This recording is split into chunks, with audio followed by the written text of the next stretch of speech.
What's up, Instagram? How would you like to talk with the spa doctor, medical doctor who's looking at how you make your skin work better? I'm interested in anti-aging, interested in living a long time, interested in having skin that works and looks like it should look, but more importantly, works like it should work. So let's learn. This is Trevor Cates. I'm going to invite her in real quick. Give me 1 second. You can do. Yay! There she is.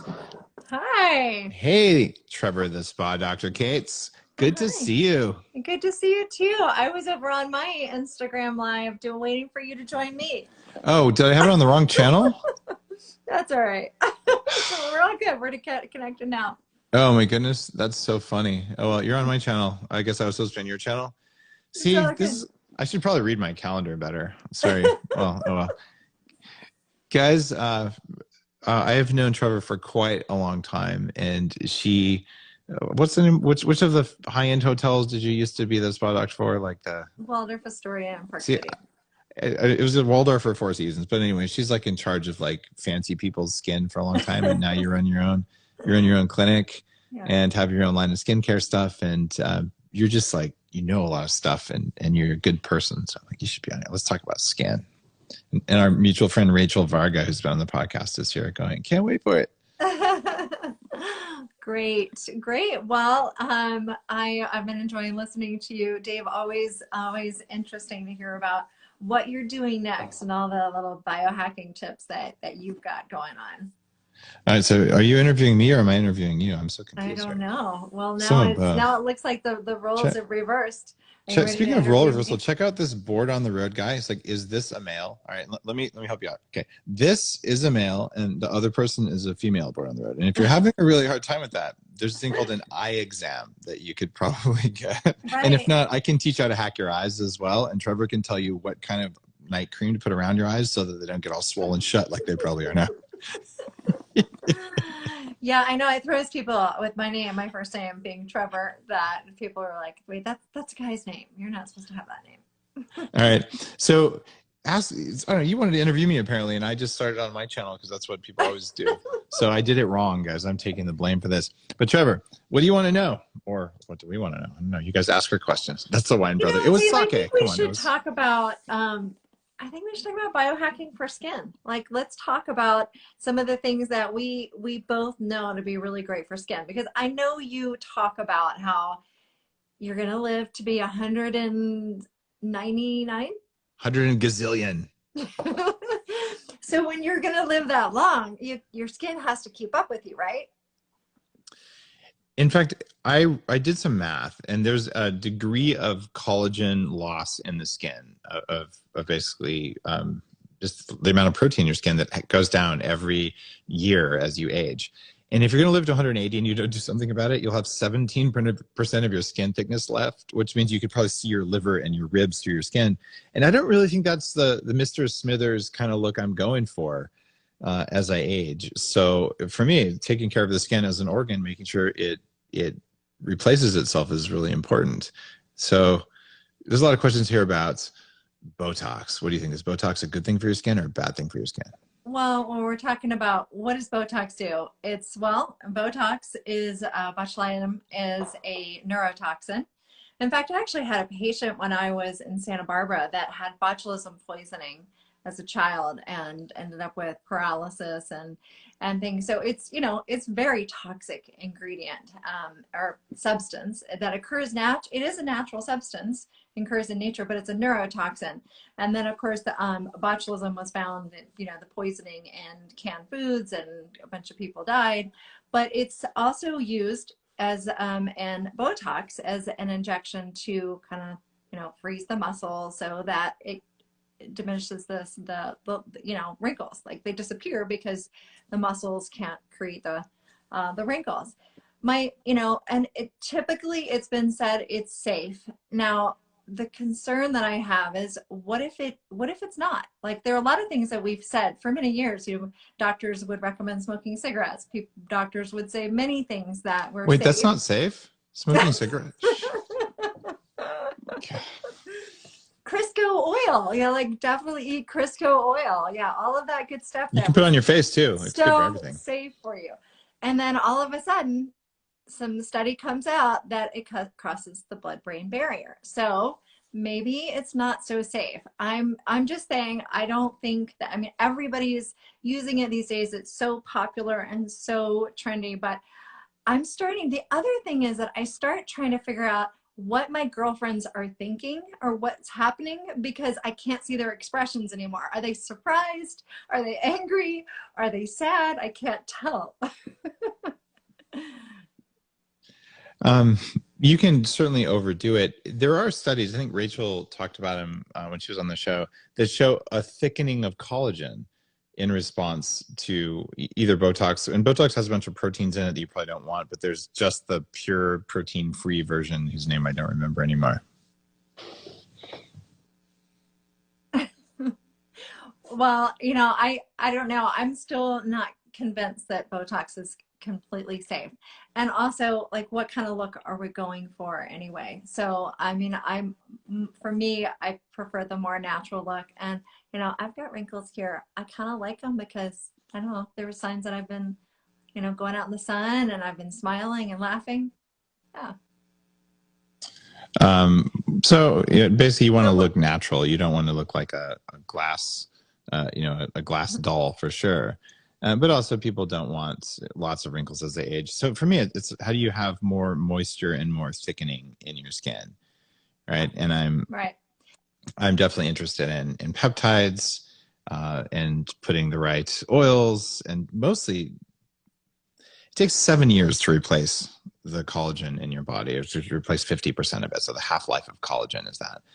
I have been taking a couple scoops or more of the bulletproof collagen, and I'm the guy who made collagen famous. Like, it was a non-ingredient for protein powders 10 years ago. And I've been doing this reliably because of the anti-aging nonprofit research stuff that I've done. And I think it actually makes a difference. And people say, oh, my hair grows faster.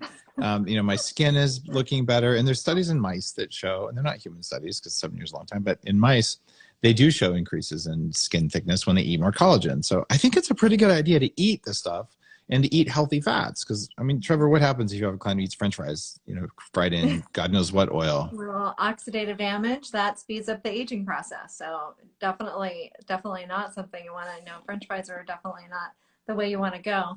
But yeah, it's really both internally and externally what you do with your skin. And I think, you and I both are big fans of that, of talking about things like collagen, taking collagen supplements. I have a collagen supplement too, and I take mine every day as well. And we want to make sure that we're nourishing our bodies on the inside out with the healthy oils, the healthy fats, antioxidants that help prevent oxidative damage or like slow down that oxidative damage effect. And then we also want to use things on the outside that hydrate our skin, that help protect our skin, that keep the collagen from breaking down faster. And that includes protecting from too much sun exposure. All of those things are important. And also exposure to toxins, air pollution, all of those things. We want to make sure that we're protecting our skin from that, both internally and externally. And, I think too, as we get older, we have to work a little bit harder with that. And that's part of like where biohacking comes in, where, you can still just eat more of those healthy foods, start taking more supplements, also using a little bit more active skincare products. And then also you've got some laser light therapy stuff too, don't you? Yeah, the True Light device. True Light's a company I started 5 years ago because I find light therapy, it's very hard to find the right frequencies. And we use two kinds of red and infrared, which you can find those all over the place. But we add amber, and there's really good studies about amber and small blood vessels and fine lines. So I'll literally lay there and like put the panel either in front of my face or it's like on half my face and then turn it over. And I noticed a difference from that. And it also has a pulsing thing. And that's shop, I think it's shoptruelight.com, but it's called True Light, TRUE. And I really noticed a difference from light therapy. And it's something we do at Upgrade Labs as well. And so I feel like if you get a signal in that says that, okay, you need to be able to grow and get this energy from the light and the stimulation, and you have topical stuff, and you have raw ingredients because you've been eating collagen and the right fats, maybe your skin will be healthier than someone who just ate French fries and didn't do anything else. Yeah. Okay, let me ask you this. Okay, you and Rachel and all my other skincare friends are like, Dave, you have to put sunscreen on. Okay. Sunscreen gets in your eyes and feels like crap, and it looks stupid on camera, even if it's mineral sunscreen. And sunscreen sucks because I like my UV rays because they're good for you in small doses. So, how the heck are you supposed to put on sunscreen every single morning without having weird and glowy and stuff like that? I bet you didn't hear my question, did you? Okay. No, I heard you. It kind of froze there for a second, but Okay. it was about sunscreen.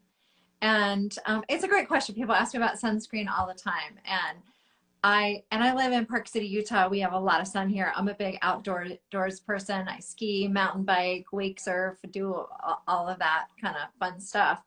And I appreciate the sun. And in fact, we need sun exposure sometimes without sunscreen because we need vitamin D. That's one of the best ways to get vitamin D. And when we wear sunscreen, we block that ability for our bodies to produce vitamin D. So we do need some exposure.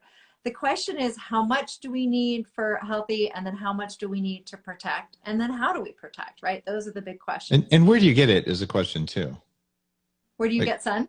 no, like, does it have to be on your face? In other words, like, if you expose your butt to the sun and it gets brown spots, nobody cares really.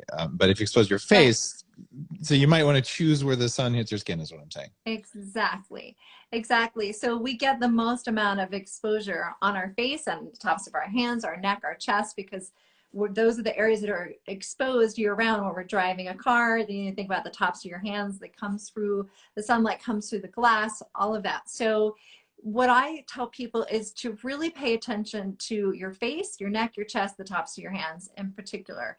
With your arms and your legs, you could get some, go out into the sun without sunscreen and get some nice vitamin D. But you really only need to go out in the sun like 10 minutes a few times a week on a sunny day. And you don't need to go in the middle of the day when the sun is this harshest to get, that's all you need to really to get a good dose of vitamin D. Now, it really varies where in the world you are. Like where I am, I'm close to the sun, so I don't need quite as much. I'm also very fair, so I also don't need as much sun exposure.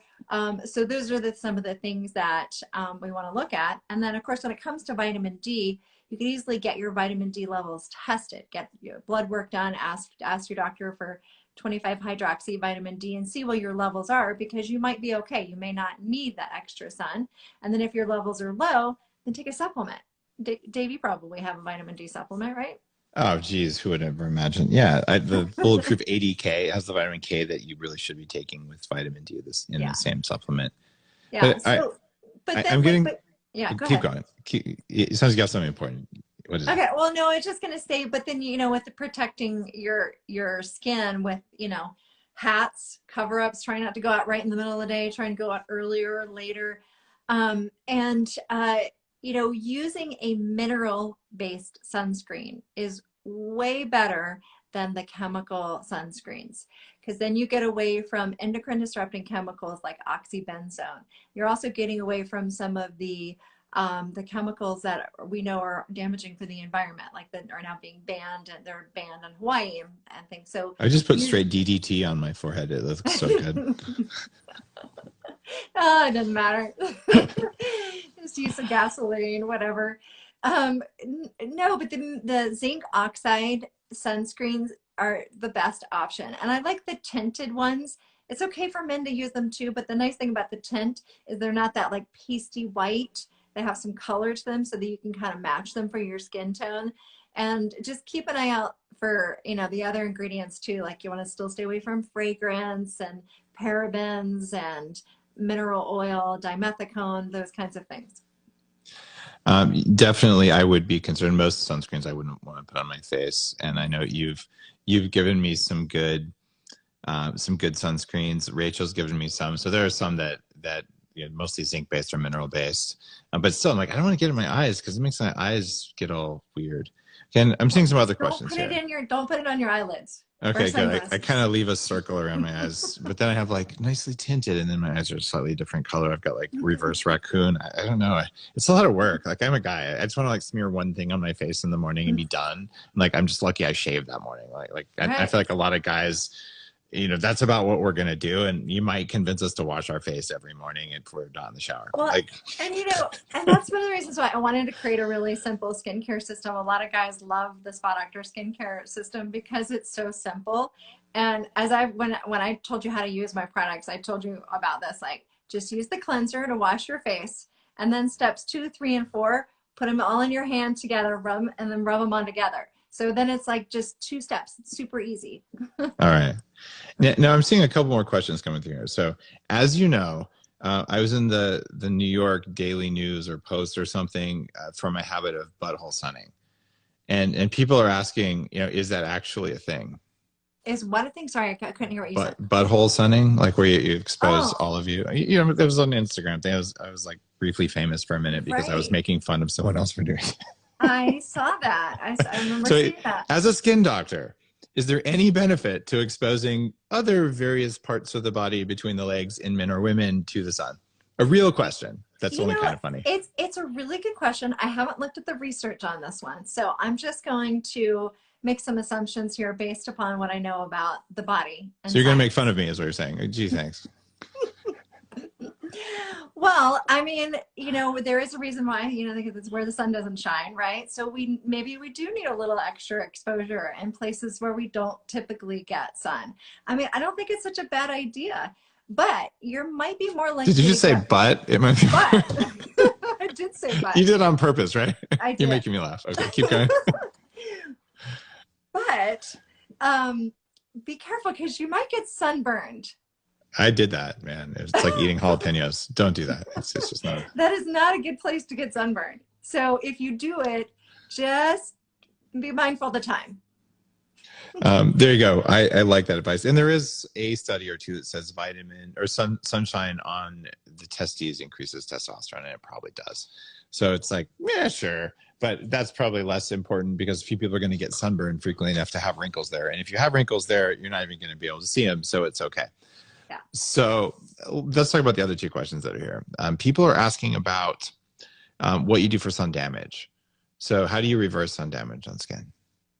Yeah, that's a great question. I mean, first of all, you want to try and not have it happen, prevent it from happening. Of course, that's the first thing, wearing a mineral sunscreen. But when you get sun damage, I mean, the first thing is with like a sunburn, then good old-fashioned aloe is one of my favorite things for healing the skin with a sunburn. And you can get fresh aloe plant. There's also aloe in my skincare line, but also there's some really great plant-based oil. So whenever I have someone that's like, oops, I spent too much time in the sun, now I'm like burnt and I'm peeling, I'll have them use my step 2 and step 4 of my 4-step skincare system. They're really rich in antioxidants and plant-based oils that immediately will help heal the skin. So hydration, antioxidants, those are key, both internally and externally. And I also love astaxanthin is a great supplement to take internally to help protect the skin from the inside out from the sun damage. And you can, the astaxanthin, ideally you take it before you go in the sun, but you can also take it afterwards. And with that uneven skin tone, hyperpigmentation, one of the biggest things is antioxidants, both internally and externally. One of the things I do that I think helps my eyes and my skin, I make a supplement called Eye Armor for Bulletproof, or say I formulated one, Bulletproof makes it. And it's got high doses of astaxanthin in it. And I take 5 of those a day, which is way above the recommended dose, and I have for a long time. And I have noticed for actually going back 15 years, when I'm on high dose astaxanthin and low dose omega-6 oils. So if you're eating a lot of the inflammatory seed oils, you're just going to get sun damage. You don't have resilience.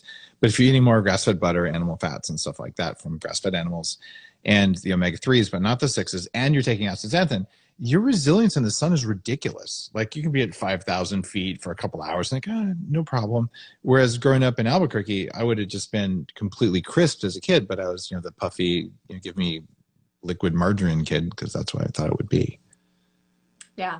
Somebody just asked about melasma, and what we're talking about is same things apply. Like the astaxanthin, the antioxidants, protecting your skin from, the sun going, wearing a good sunscreen. Those are all important. But really that hyperpigmentation, melasma, sun damage, all of that, you can benefit from the things we were just talking about. Astaxanthin, right here. Astaxanthan. So No. Asta, Xan, than. There you go. Jenny Garn just posted it. Thank you. Yes. It's a weird one. Yeah. There's also zeaxanthin, which goes along with it, which is in eye armor, which comes from marigold, that probably has a skin effect as well. But astaxanthin is best known for UV protection. Yeah. What foods are high in it? I don't know. You get in any foods other than like salmon and red algae or something. Yeah. So shellfish, salmon, it's that pink color in there. Like that's sockeye. how you know it has astaxanthin. Yeah. Crazy Kate wants to know if other companies can carry your skincare line. Yes. Just reach out to me at the Spa Doctor. DM her. Yeah. All right. And Jen Lala is like, just bought the Bulletproof Vanilla Collagen Protein. Woohoo. Thank you. All right, guys, you have one more question for Dr. Kate. So I'm supposed to go have lunch now because I'm breaking my fast. Let's see. 8 hours until 2. What is it? 8 to 2, whatever that is. 8 to 8. Yeah, let's. I'm going to go eat soon. Yep. But one more question. What can we do? Everyone says you have lovely teeth. Thank you. I've never had braces. Freddie said it. I'm just reading it. I know. Lovely teeth. Well, there you go. You did something right, Trevor. And yes, we can ship to Canada. You made her blush, Freddie. Yeah. Trevor and I are actually like real friends, and we hang out, so I can totally tease her in ways that I wouldn't tease someone I didn't know well. I'm not going to offend her. I know, and it's so sad that we don't get to see each other that much. I miss you, Dave. Yeah, exactly. Yeah, I miss you too, Trevor. We got to hang out some more. All right, let's see. One more question. It's from Hey Veronica. What are some of the garbage techs you should avoid? Like, what's a piece of skin tech that's probably bad? I'm sorry. So what was the what? The garbage tech, like tech that people are selling for the skin that isn't really good for you. There's a lot, actually. I mean, really, when it comes to products, you really want to look at the ingredients, because a lot of times they'll feature like one ingredient that's really, really great, but then you look at the rest of the ingredients and there's really not a lot of that one potent special ingredient in there, and there's a bunch of crap. So that's one thing to look out for. And then when it comes to all like the gadgets and gizmos, as you know, Dave, there's a ton of junk out there, but there actually is some stuff that can be beneficial and can help. And I can tell you, what's really, really important is the stuff you do on a daily basis. That's what's really important. That's when it adds up. When you're using like a really good skincare system every day, you're eating really healthy things, you're getting those antioxidants and the great oils every day, or as much as possible. That's the biggest thing. I know a lot of times people say, like, a few times a year they do something special for their skin, but that's not going to make up for all the stuff you've done on a daily basis that's actually been harmful for your body and your skin. I love that. And that seems very accurate to me.